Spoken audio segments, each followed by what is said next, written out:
it's a yoga practice where they focus on one particular object. So here that same Prabhuji applied to the in meditating on the beautiful form of the Lord. So the it improves the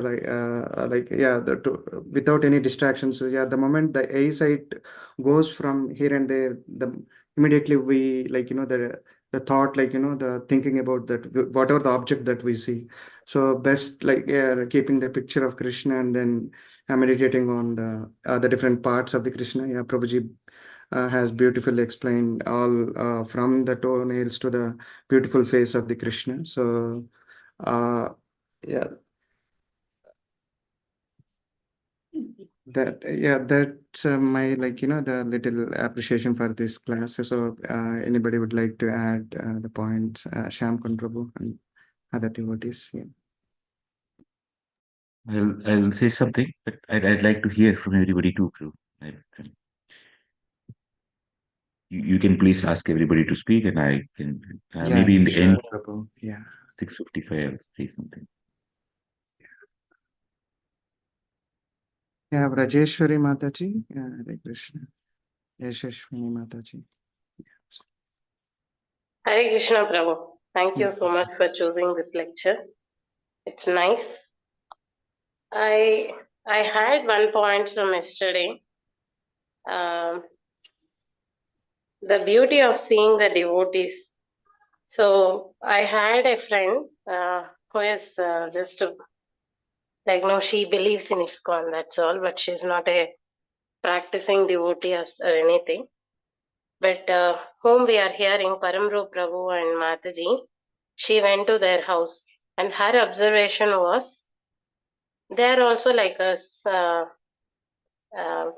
they are also shouting at the children. Children are asking them something they were unable to provide. So her perception or view of seeing the family is completely different from the devotee's perception. Yesterday, Shamkun Prabhu was mentioning about Paramaru Prabhu's qualities. It was so nice to hear. Unless until a devotee sees that we see, right, Prema Anjana Churita Bhakti, he has the ointment of Bhakti Krishna, then they will not be able to appreciate other devotees. And Shamkun Prabhu takes this, I won't say it is no, he likes devotees. He introduces devotees like this in our life. Way back, it is Nityanand Pran Prabhu, and through Vyas Puja lectures, he introduced Yamuna Jeevan Prabhu, Sri Radhika Mataji, and many more devotees. The young girls, Rishta, so many devotees, because we don't have that eyes to see them or to observe or learn from them, but devotees know how to see the devotees. So thank you, Shamkun Prabhu, for that.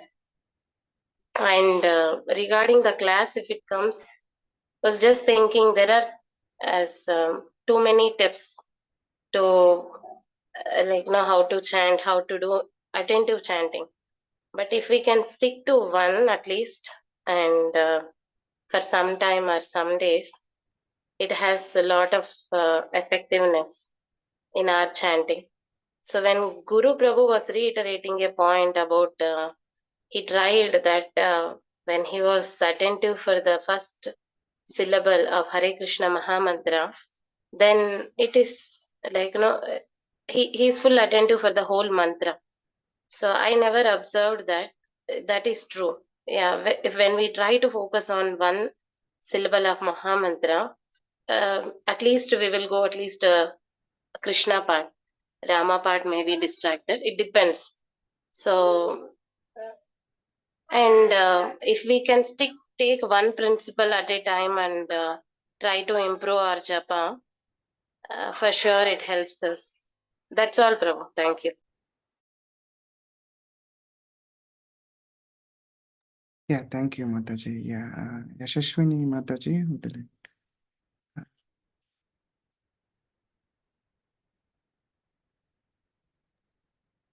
Hare Krishna Mataji. Hare Krishna Hare Prabhu. Krishna. You asked to Yes. me, Prabhu.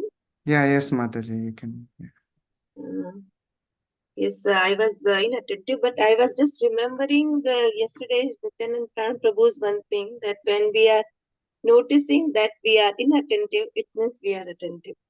So taking that one principle, that dragging ourselves again to the mantra, then it can help that yes, I became inattentive, so can become attentive in that way. That's it, Prabhu, right now. The thing.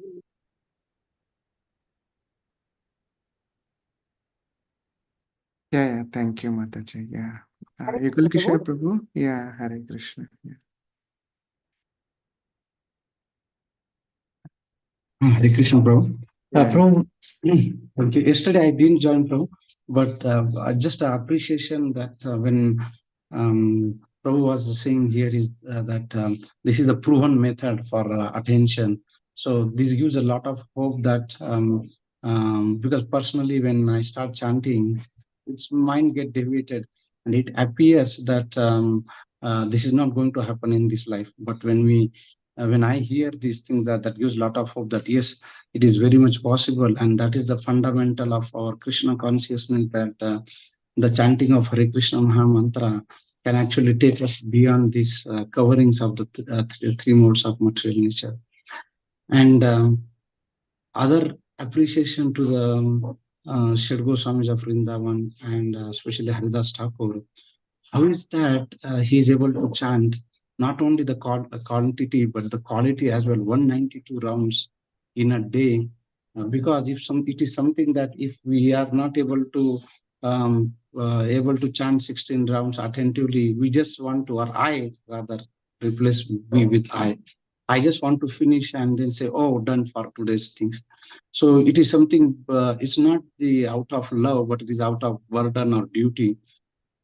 And then sitting there and chanting 192 rounds, if there is no taste, definitely it is not able, one is not able to chant for such a long time and for every day consistently. So we can understand the level of our acharyas and great sages that came in our parampara, that they have so much of love for Krishna. And if I hanker for such a love, even if a drop of that love, our life actually become much more meaningful, purposeful, and it can actually help us guide into that direction. So, thank you, Hare Krishna. Yeah, Hare Krishna Prabhu. Yeah, really inspiring points. Yeah, Hare Krishna. Yeah. Yes, yeah, Sarbari Mataji, Hare Krishna. Hare Krishna, Prabhu. Hare Krishna. Yes, this lecture is a very nice lecture, a very different type of a lecture where the focus is how to we can improve our concentration in the chanting. And this Prabhu himself, it's very inspiring that he, from a young age of 10 years, he started doing his chanting rounds. And so for more than 35 years, he's doing his chanting. So these tips coming from someone like him is really very, very nice to hear and learn. And thanks to Shamkun Prabhu for selecting such a beautiful lecture. And my personal take on the thing is, I agree with what Guru Prabhu said yesterday, and Brajeshwari Pran Mataji also iterated that focusing on too many things actually it disturbs the thing. That is my personal take. I might be wrong, but that is how it works for me. Because I personally think that when I close my eyes, it's basically it's easier for me to concentrate and get into that mood. Keeping eyes open, I do not know. So that is just my thought. I just thought I would share since you asked. Thank you, Prabhu. Hare Krishna. Yeah, really nice points, Mataji. Yeah, so one at a time. Yeah, yeah. But yeah, all ingredients are like, yeah, is required. I mean, it helps, but yeah, the certain people, yeah, certain, like, the ingredient, I mean, the points, like, applies. Yeah. So, yeah, each one, yeah, has it has its effect. I mean, that's what my, like, what I observed. Yeah. Like, if you are in a brahmacharya ashram, and then, yeah, with the devotees, like, everybody is chanting, so that time, like, I mean, like, you have to there you have the lot of, like, the time and everything. So like, you have to sit proper posture, and like, if you are a grihastha, like, that, I mean, sorry, the housewife, like, kids will be there. So then, I mean, yeah, even that, like, they can, I mean, sitting at that particular poster and all, so that may not be possible sometimes. So the, yeah, all the, like, all points are valid, but it applies to the different sets of, like, the devotees at different instances. Yeah. So that's, yeah, thank you, Mataji, for really, yeah, sharing your appreciation. Yeah. Yeah, Shweta Mataji, would you like to add, Mataji? Hare Krishna, Prabhuji. Dandavat Pranam, Prabhuji. Um, it was good, Prabhu. I mean, I was listening, and the way Prabhu was trying to help other devotees, that mood I appreciate a lot, because he is struggling with something, and he is trying to overcome, and at the same time, he is trying to pull others also in the line who are struggling with him. So, but yeah, these are the tools we use. So one tool probably will not suit everyone. So sometimes it can be external things, like he is actually developing or showing the tool which can be used. Um, and the other tool can be anything else. I mean, for someone's the fear of the Yamaduta itself can be a tool to develop something else. So it is probably one of the tool, and it is good and it is effective. I have not tried it. I probably how effective for me. I think if I try, then I can say Prabhu. Thank you, Prabhu. Yeah, Hare Krishna, Mata. Thank you, Mataji. Yeah, yeah, yeah. Yeah, Kumarika Mataji, Hare Krishna. Hare Krishna, Prabhu. Yeah, Hare Krishna. It was a very inspiring lecture. I was fortunate to attend his lecture in person. And I did try his format method on it. It was 64 round day, especially because we were sitting right in front of the deities, and to concentrate step by step, just 4 mantras. That was one thing which helped me, even though I had read the Japa book, to concentrate on the present mantra did not somehow go into my heart before that. So just 4 mantras, just 4 mantras. So like that I could trick my mind into putting into attention. So it was very helpful on the 64 round day to meditate upon the beautiful form of Krishna just present in front of you in the temple room, and along with the devotees chanting all over the everywhere, sitting and chanting so sincerely, so that atmosphere itself is different, and it inspires you. But when I heard lectures of Guru Maharaj telling us about mantrartha chintanam, you should meditate upon the meaning of the Mahamantra, and you should concentrate upon hearing the mantra. Yes, in this method also I did concentrate upon hearing the mantra, but then how to reflect upon the meaning? Either it is mantra chintanam or it is meditation on the form of the Lord. So I then thought that too many things, as Rajeshwari Mataji and somebody else also put it, that too many things at a time I could not handle. So I stuck to, then on the daily chanting, I do stick to this. One thing I have taken, my takeaway was to concentrate on the just the present mantra. That is the takeaway. My takeaway was that let me fully be attentive to that mantra. Give my, but I feel it more comfortable and more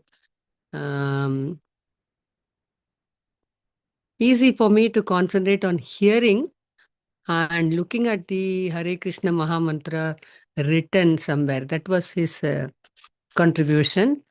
So he written somewhere, and that is my eyes are fixed there.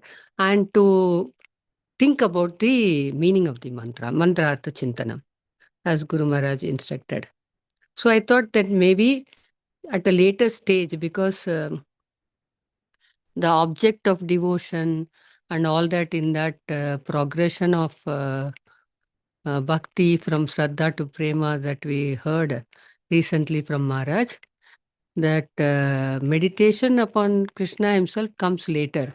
So probably maybe till I get to the stage of Ruchi or Nishta first, then maybe this is this meditation upon the form may not be possible for me. So I would stick to this much. But yes, every lecture like this helps to make us some way or other. It helps to improve our chanting.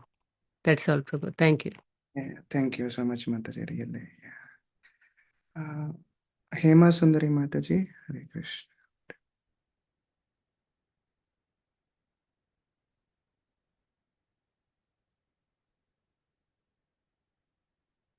Yeah, yeah. Yeah, anybody? It's busy, Yeah, sure. doing something. Okay. Yeah, okay, Maybe Prabhu. I'll just Yeah, say take something. it. Um, three points here. In yesterday's lecture, uh, Paramarupa Prabhu had said there are three important things like ATM, ambience, tools, and mood. Just have I have a thought on ambience. It is very important that where we sit and chant, especially if we have either a picture of a deity or we have actual deities, that place where we sit and chant should be something which should ideally be a low traffic zone. And in a conversation I had with Shyam Sundar Prabhu, he said that if you do the same thing at the same place every day, and importantly, don't do anything else at that same place.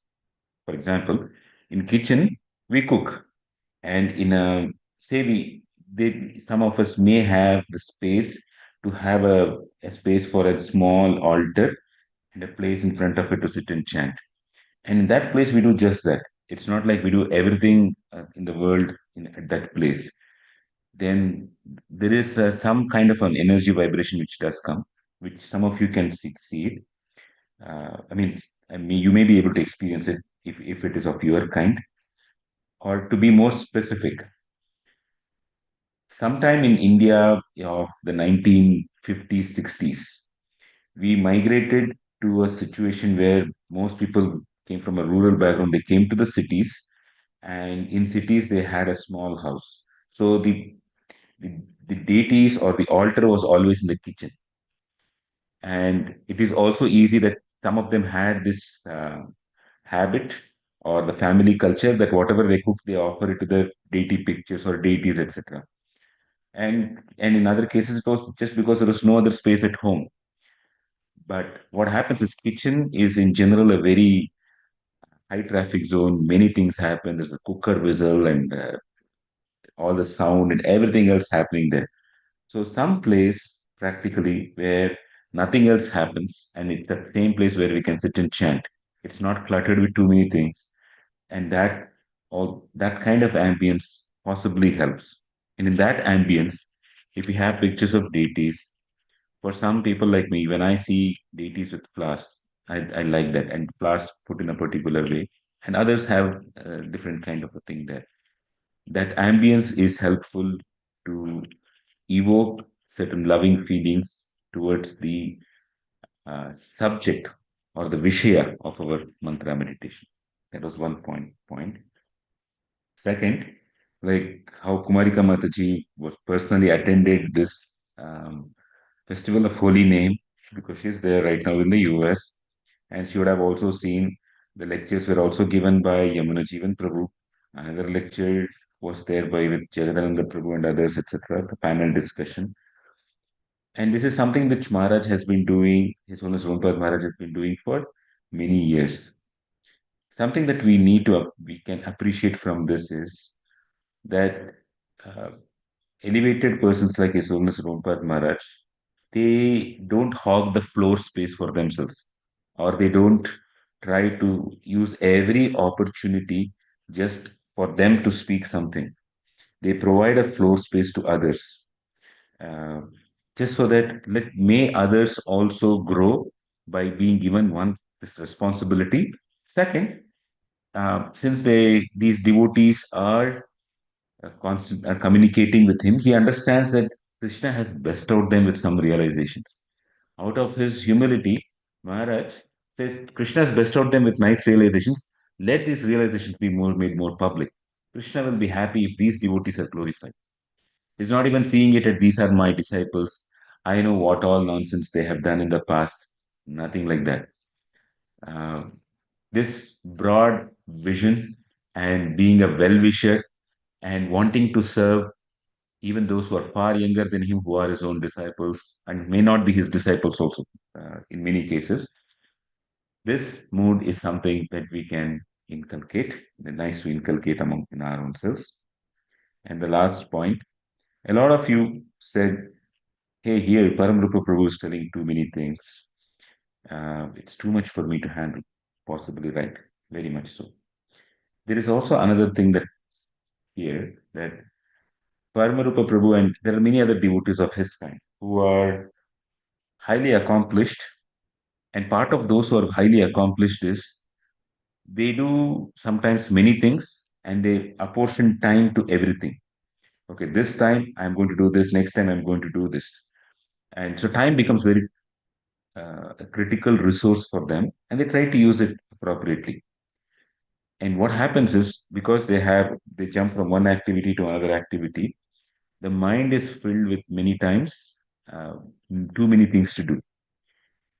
And from too many things to one thing, it becomes tough, especially for people who are in positions of influence. So it so happens that this method of going from, okay, I see the deity's picture, this color, this garland, and this face, and go from here to there and there back to this one, it probably can work for such folks. May not be for all, as you all rightly said. But I just felt that we all should hear the perspective of different devotees and maybe enjoy. That's it. Thank you very much. Srila Prabhupada. Jai. Jai Vancha Kalpatarubhyascha Kripa